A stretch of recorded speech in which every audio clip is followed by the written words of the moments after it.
The Browns are making some OC searching headway. We're going to break it down on today's show as they have conducted a third or fourth interview at this point now, and they were also requesting to interview the Chargers OC Kellen Moore. But let's start with Brian Johnson, the Eagles offensive coordinator from 2023, who was recently relieved of his duties after just one season as the OC, following 2 years as the quarterback's coach. But Mary Kay Cabot was the first one on the news this morning that the Browns are going to interview Brian Johnson. Now, what's interesting about Brian Johnson is he was fired as the Eagles offensive coordinator, but somehow he did a good enough job to land a head coaching interview with the Atlanta Falcons.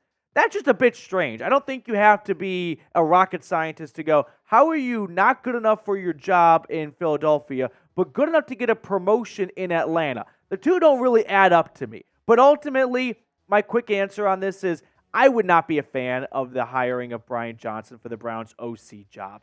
I don't think the Eagles offense this year was inspiring enough to believe that that's a guy you want to bring into Cleveland to help put together a good game plan for Deshaun Watson every single week, when Jalen Hurts this season took a relatively big step back compared to what he did in 2022. In fact, if you look at the Eagles' offensive numbers, they weren't awful this year. It's not like Philadelphia was some train wreck.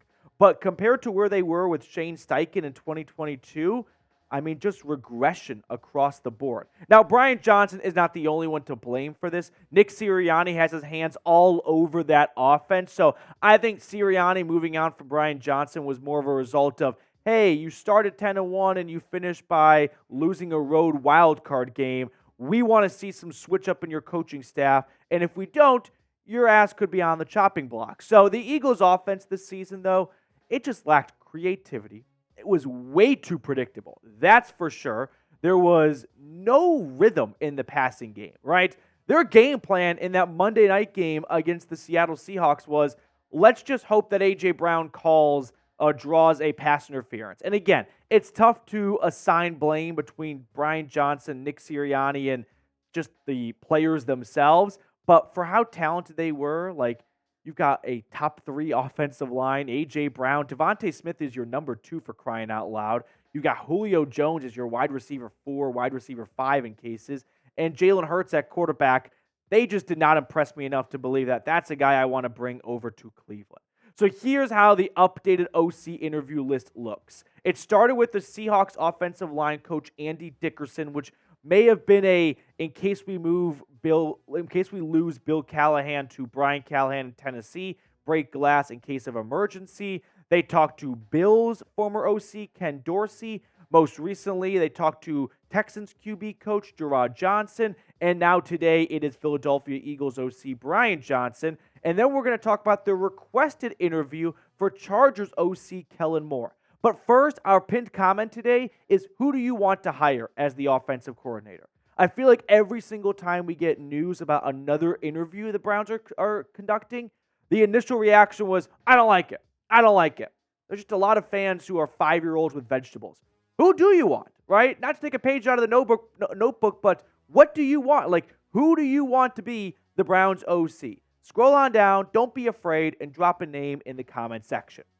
If I had to pick between the 4 interviews they have done, I would go with Gerard Johnson, the QB coach for the Houston Texans, who got more than enough out of C.J. Stroud in his rookie season. We all know how well Stroud played in the playoff game. I think Gerard Johnson has some familiarity with Deshaun Watson and his QB coach, Quincy Avery. And overall, I think Johnson would be a great addition to this coaching staff to try and unlock more out of number 4. Now, next up on the show, we're going to talk about the Browns requesting to interview Kellen Moore and whether or not this would be a good hire if the Browns could get it done. But speaking of the Brownies, I do have a fun sponsor about a different type of brownies. We've got a brand new sponsor I'm excited to share with you guys today, and it is Tushy, and this is a read you are going to want to hear, trust me. So, we all know that when we go to the Oval Office, sometimes we leave the crime scene with too much evidence. But Tushy has finally made number 2 cleanup more hygienic and better for the environment. you can have a fresh stream of water, the same water as your sink or shower, to clean up after you go. Number 2, because Tushy's bidets are easy to set up in any toilet, and you can do it in under 10 minutes. For a limited time, our listeners get 10% off their entire order at hellotushy.com/chat and use code chat for 10% off. It's time to get rid of those skid marks once and for all. Now, take it from someone who grew up in Tokyo, Japan, where all they use is bidets over there. And when I moved back to the U.S., it was like going back to the Middle Ages with all this toilet paper compared to the bidet system they've got across the world.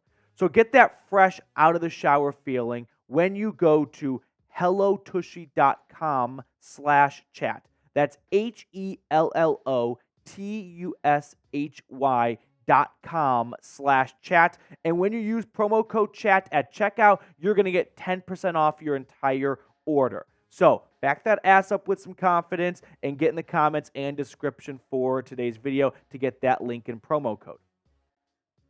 Tom Pelissero tweeted out this morning, the Browns requested an interview with Kellen Moore for their offensive coordinator job, and the Chargers are expected to let him speak to other teams per sources.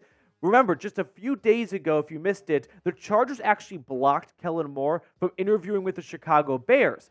Then they hired Jim Harbaugh. Now they let Kellen Moore interview elsewhere. To me, that signals Jim Harbaugh is bringing in his own staff, so they're giving Moore an opportunity to get a job elsewhere. Now, he had one season as the Chargers OC and play caller. Before that, he was the Dallas Cowboys play caller and offensive coordinator. He was that next, Sean McVay, built-up statue where, young, offensive-minded, guru kind of player.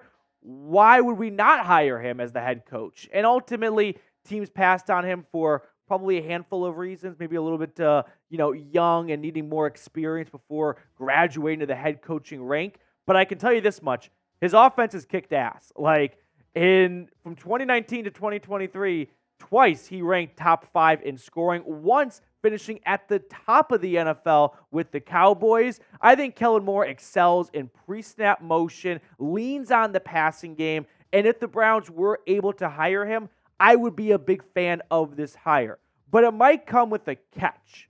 So Mary Kay recently added this to her article about the Browns interviewing Kellen Moore potentially, saying, with Moore being an experienced play caller, Kevin Stefanski would undoubtedly have to give up play calling to hire him. But he's always been open to that for the right person, even though Browns GM Andrew Berry stressed Monday that he believes play calling is one of Stefanski's strengths. I don't like this. I don't like the idea of Kevin Stefanski giving up play calling duties. I feel like 2023 was a better season for Kevin Stefanski than when he won AP Coach of the Year in his first season. He was really unlocking everyone's skill sets, and he was getting the most out of QB number 4, Joe Flacco. To me, I don't think you look at a great coaching job by Kevin Stefanski and think, you know what we should do next year? We should take away his best assets. We should take away his best strengths and his best skill set, which is play calling. Does Kevin Stefanski make some too complex of calls and trying to get too cutesy with it at times? Yes, he is guilty of that. But I also think he has gotten better as the seasons have progressed, right? Why can't players improve as their career goes on, but coaches can't? I think we have this mindset of if your coach isn't good at something in the first season or two, they could never possibly get better at it. Now, that could be true for some, and maybe some players never improve, but there are lots of players that can improve over the course of their career. And I think coaches can fall in that same bucket. So as we got the best coaching job out of Kevin Stefanski in 2023, I don't think the next best idea is let's take away play calling duties from him. Now, how likely is it that Kellen Moore would only go to a place where he could do the offensive play calling? Well, he's got 2 requested interviews, the Browns and the Eagles. Stefanski's the play caller, Sirianni's the play caller. Maybe one of those guys would be willing to give that job or give up that job, but in my opinion, I don't think Kellen Moore is in a spot where he can lock himself into being a play caller at his next job if these are the 2 options available to him. Now, I'm sure that there could be some more teams that give him a call now that he's available with Jim Harbaugh bringing in his own staff. I mean, you look at the other offensive coordinator vacancies here. You got the Patriots, I believe, right? Gerard Mayo has not hired a new OC. The Saints moved on from Pete Carmichael, their longtime OC. You got the Seattle Seahawks looking to replace Shane Waldron. The Washington Commanders I tossed on there, although, no, that's not quite right because they have Eric Bieniemy. But if we get a new head coach in Washington, Eric Bieniemy could be moving on elsewhere. Then you've got some interim offensive coordinators, right? The Bills, the Raiders, and the Steelers. Are they going to stick with the OCs that finished the season for them, or are they going to look to find a new offensive coordinator? Looks like Pittsburgh's going to look for a new OC. Not sure about the Raiders. I think the Bills might stick with Joe Brady, though. And then you've got possible openings, and we should include Washington in this one. The Atlanta Falcons, right? They fired their head coach. Their OC might be onto another job, but the new head coach does not want to retain him. Same goes for Carolina, right? They got a new head coach today, Dave Cannells from the Tampa Bay Buccaneers. He could bring in his own staff. If Ben Johnson gets a head coaching job, the Lions would need an OC. Same goes for the Texans. And then the Tennessee Titans, they just hired Brian Callahan. He's going to want to bring in his own staff, so that could be another OC opening if Tennessee does not retain their previous offensive coordinator. But ultimately, if you want to talk about what Kellen Moore does well, it's getting the most out of his quarterbacks. I mean, these are just QBR ratings from his 5 recent quarterbacks. Justin Herbert finished 5th this year before going down with a shoulder injury. Dak Prescott finished 12th, 11th, and 4th. And then Andy Dalton, when Dak Prescott got hurt, finished 25th. So if the floor for Kellen Moore's quarterbacks, excluding Andy Dalton, because that was just a lost season for the Cowboys, I don't think you should be judged by your backup QB's performance. If the floor is 12th, and keep in mind, towards the end of Kellen Moore's stint in Dallas, Mike McCarthy was a big factor into what he wanted to do offensively, and I don't think Kellen Moore was fully allowed to break out of his shell and spread his wings and call the offense the way he wanted to.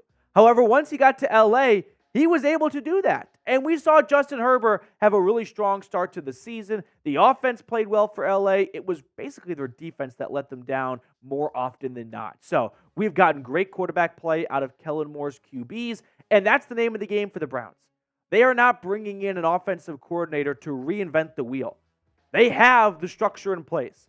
They are sitting down and interviewing these offensive coordinators with one question in mind, one topic.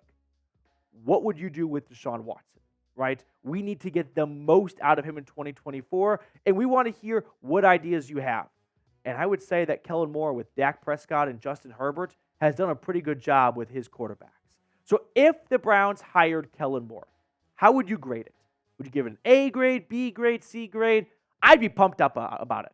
I would give it an A grade. I think Kellen Moore is a prime example of some guys are probably best fitted to be a coordinator versus a head coach. And while he has not gotten a head coaching opportunity just yet, I think that we can all agree that there are some coaches that did a great job as an OC or a DC and maybe flunked out of head coaching school. And I think Kellen Moore is a perfect offensive coordinator to come in, help Kevin Stefanski and this Browns coaching staff really maximize what they have in Deshaun Watson.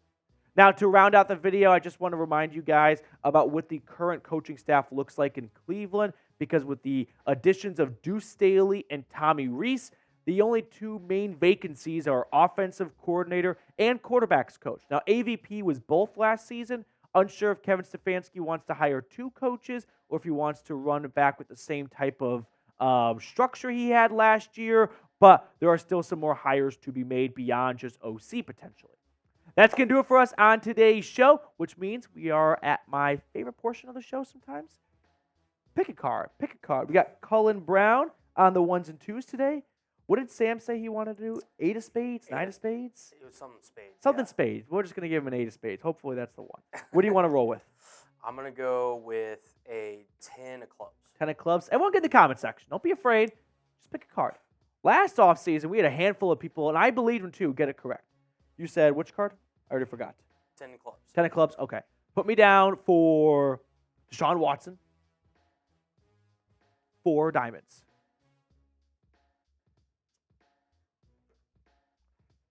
Yeah. 4 spades! I was thinking it. I don't know if I'll recover from that. I was so close. Okay. I was there. I was at the goal line. That is a fumble out of the back of the end zone. It's touchback. I can't believe it. Okay. That's going to do it for us on our show today. We'll see you all later.